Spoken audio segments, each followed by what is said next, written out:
लेंगे, उसके बाद अमेरिका, उसके बाद भारत, और ये हम लोग 2010 से हैं तीसरे नंबर पे। अब समझिए ध्यान से, हम पीपीपी के मामले में कितने नंबर पे हैं? हाँ, कितने नंबर पे हैं? तीसरा नंबर पे है। चौथा नंबर पे है, तीसरा नंबर पे है, और ये हम लोग 2010 से ही हैं। अब समझिएगा ध्यान से, हम पीपीपी के मामले में 1991 में हमारे पास केवल 15 दिन का पैसा था। सोचिए दुर्दशा, पाकिस्तान से बुरी हालत थी। हम लोग आज कैसे हंसते हैं कि आटा खरीद रहा है, ये खरीद रहा है। श्रीलंका बैंकरप्ट हो गया, श्रीलंका के पास भी 40 दिन का पैसा था। पाकिस्तान के पास अभी भी 150 दिन जी सकता है, 3-4 महीने खींच लेगा वहां पे आईएमएफ का लोन लेके। समझ में आ गया कि नहीं? हम लोग भी आईएमएफ के पास गए थे। पीवी नरसिम्हा राव उस समय प्रधानमंत्री थे, और मनमोहन सिंह जो थे ना, आरबीआई के गवर्नर थे। नरसिम्हा राव ने कहा कि आप गवर्नर से छोड़िए, वहां पे आइए, हम आपको वित्त मंत्री बनाते हैं। तो हमरा से वोट मांगने जाएंगे तो भारत के लोग पढ़ल लिखल आदमी को देख के क्या है, कहता कि पढ़ल लिखल आदमी कौन चीज करता? भारत के आदमी को कैसा नेता चाहिए? धाए तो भूया बैठ जाए, नहीं समझ में आया? तुरंत बैठ जाए यहाँ पे। समझ में आ रहा है? कोई धान रोपाई कर रहा है ना, तो बैठ के वही में बैठे। उसका मुख्य उद्देश्य धान रोपाई पे नहीं, कुर्ता गंदा करने पे होना चाहिए। लसरा जाए एकदम, धान रोप दे। हम भारत के आदमी को ऐसे ही आदमी चाहिए, बस एकदम काम खत्म। तो मनमोहन सिंह कहे कि हमरे बस का है ही सब। वो आरबीआई के गवर्नर थे, डेटा पे बात करते थे। तो उन्होंने कहा कोई बात नहीं, आप आइए, हम आपको राज्यसभा से भेजेंगे। जो बात पीवी नरसिम्हा राव ने मनमोहन सिंह को कहा था, यही बात नरेंद्र मोदी ने एस जयशंकर साहब को कहा था। वो आरबीआई संभालते थे मोदी जी के समय, ये विदेश मंत्रालय संभालते थे। कहते सचिव का पद छोड़िए, आइए हम आपको विदेश मंत्री बनाते हैं। तो कहेगा हम कहाँ जाएंगे वोट मांगने? लोग जो होते हैं ना, ये 5 साल में जब वोट देने आता है तो अपना रहन दिखा देते हो, तो 5 साल तक छाती पीट के चिल्लाते क्या हो? तुम ही सेलेक्ट किए थे, अवतार नहीं लिया था कोई। तो वो लोग आना ही नहीं चाहते हैं। पढ़ा लिखा इंसान को भारत का आदमी मुखिया के चुनाव में हरा के रद्द कर देगा, उसको जमानत जब्त करा देगा, यहाँ पे कहीं का रह नहीं जाएगा वो। एपीजे अब्दुल कलाम अगर डायरेक्ट चुनाव में उतरते तो हरा देता सब। अरे ये कौन सी करते हो यहाँ पे?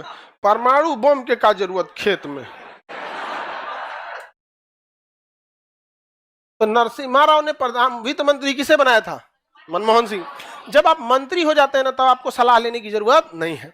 और एक तो पढ़े लिखे थे, आरबीआई के गवर्नर थे, उस समय के नोट पर इनका साइन था। अब तो पुराना हो गया ना, 1990 का नोट। अब इनको दिया गया कि भैया 15 दिन का पैसा बचा है, अब क्या कीजिएगा? तो उन्होंने नया नियम लाया था, इसी इकोनॉमिक्स में पढ़ेंगे, LPG, liberalisation, privatisation, globalisation. IMF के पास लोन मांगने गए थे, और उसके बाद भारत का सोना गिरवी रखा गया था, और कुछ पैसे लेकर आए थे यहाँ पर। और उस पैसे से इन्होंने क्या किया? ग्लोबलाइजेशन किया, विदेशी कंपनियों को निमंत्रण दिया, नौकरी की संभावनाएं बढ़ाई गई, ऑयल बॉन्ड खरीदा गया, और बहुत सारी चीजों को किया गया। डिवैल्यूएशन ऑफ रुपया किया गया। और उसके बाद सुधारते सुधारते 10 साल लगे सुधारने में। तब तक 2004 में मनमोहन सिंह खुद प्रधानमंत्री हो गए। मनमोहन सिंह क्या हो गए? प्रधानमंत्री। अब तो पूरी की पूरी बागडोर इनके हाथ में आ गई। जिस देश के पास केवल 15 दिन का पैसा बचा था, आज वो दुनिया का तीसरा बड़ा देश हो गया है पीपीपी के मामले में। इसीलिए मनमोहन सिंह को कोई गाली नहीं देता।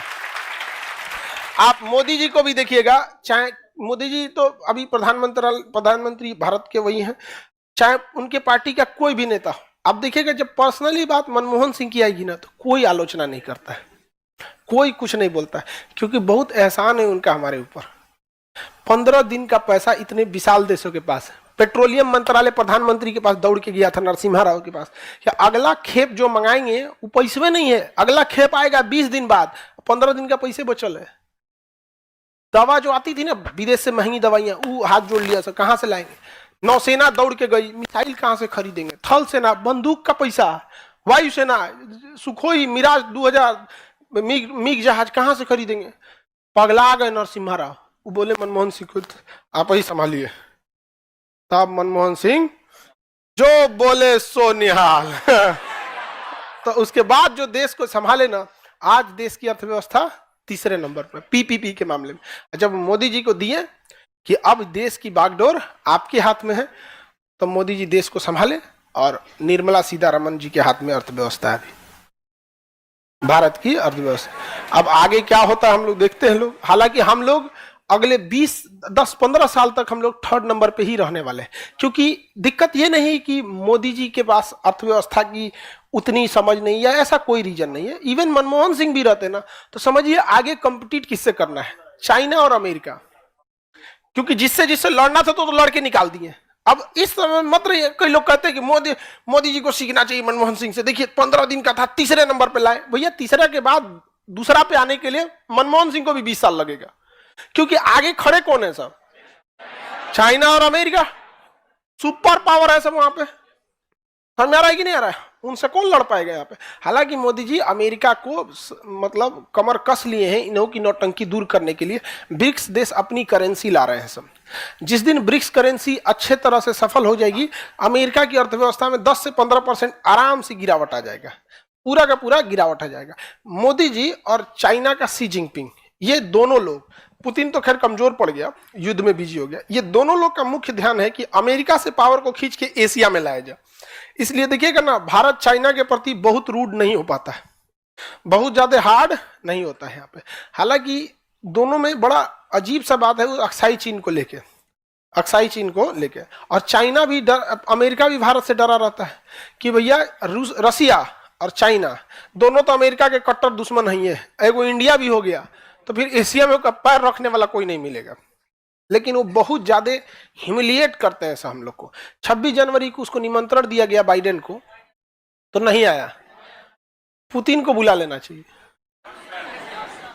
लेकिन कुछ ज्यादा ही भड़क जाएगा क्योंकि देश दूरदर्शिता पे चलती है।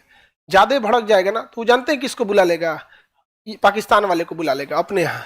अभी छोट मोट आदमी को ऊपर अगर विधायक हाथ रख देता है ना तो अपने आप को आरबीआई का गवर्नर समझ जाता है। कोई दिक्कत हो तो बोलना विधायक जी के हम दहिना हाथ, विधायक जी के साथ उठते बैठते सोते हैं।